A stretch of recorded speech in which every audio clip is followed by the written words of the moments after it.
Drawing ba tong hair ko or totoo? Totoo yan.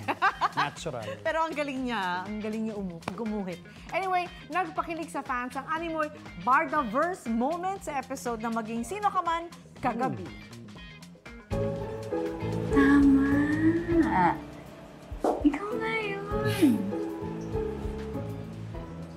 Lasing kasi ang karakter ni Barbie Fortesa na si Monique after mag-party-party.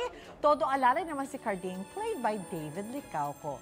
Tila may paalala sa bardahan ng first encounter nila. Nang inakala na wala ng tama si Monique, bigla namang niyang tinawag si Carding na Fidel. Si Fidel ang karakter ni David sa pinagbidahan nilang hit historical fantasy series na Maria Clara at Ibarra. Buhay na buhay tuloy ang mga Filay shippers.